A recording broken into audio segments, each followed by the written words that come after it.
Chapter 2. The narrator crashes in the desert and makes the acquaintance of the little prince.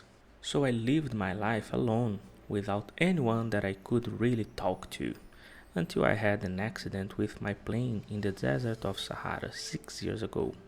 Something was broken in my engine, and as I had with me neither a mechanic nor any passengers, I set myself to attempt the difficult repairs all alone.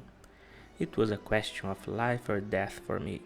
I had scarcely enough drinking water to last a week. The first night then, I went to sleep on the sand, 1,000 miles from any human habitation. I was more isolated than a shipwrecked sailor on a raft in the middle of the ocean. Thus you can imagine my amazement at sunrise when I was awakened by an odd little voice. It said, "If you please, draw me a sheep." What? Draw me a sheep? I jumped to my feet, completely thunderstruck. I blinked my eyes hard.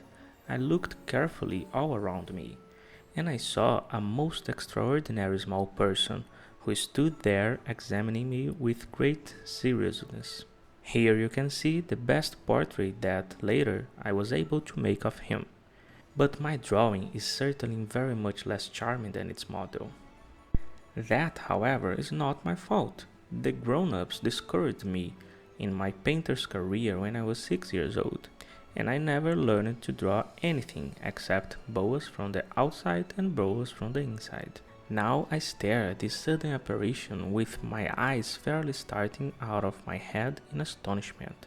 Remember, I had crashed in the desert 1,000 miles from any inhabited region, and yet my little man seemed neither to be straying uncertainly among the sands, nor to be fainting from fatigue or hunger or thirst or fear.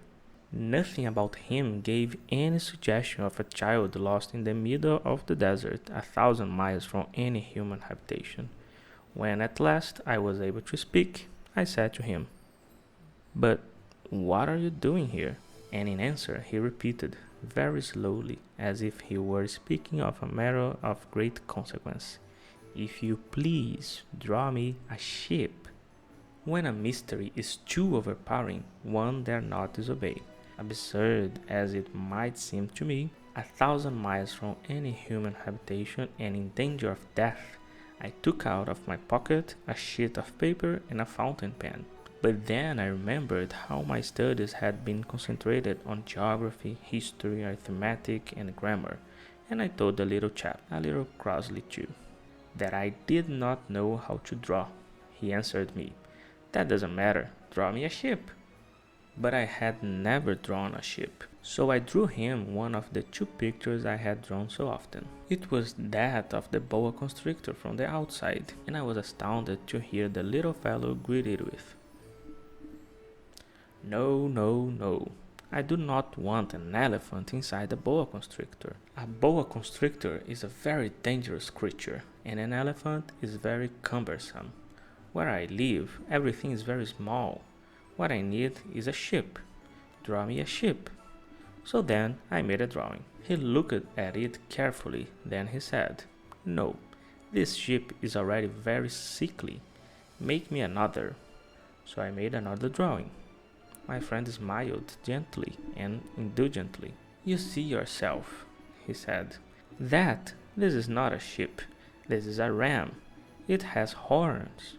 So then I did my drawing over once more. But it was rejected too, just like the others. "This one is too old. I want a sheep that I will live a long time."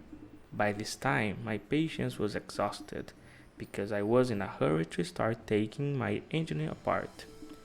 So I tossed off this drawing, and I threw out an explanation with it. "This is only his box. The sheep you asked for is inside."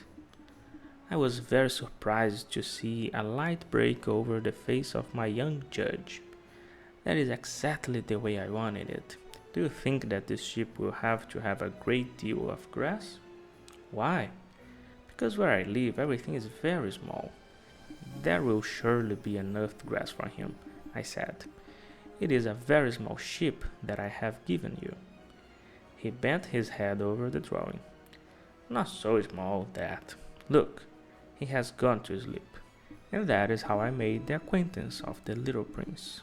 E esse foi o capítulo 2. Fala aí, o que você tá achando da leitura do livro do Pequeno Príncipe? Você quer ver também a versão em português? Calma que ela tá vindo aí, ok? Mas deixem nos comentários se vocês estão gostando, estão achando interessante, tá despertando a vontade de começar a ler também. Vamos lá, que é importante, é muito bom.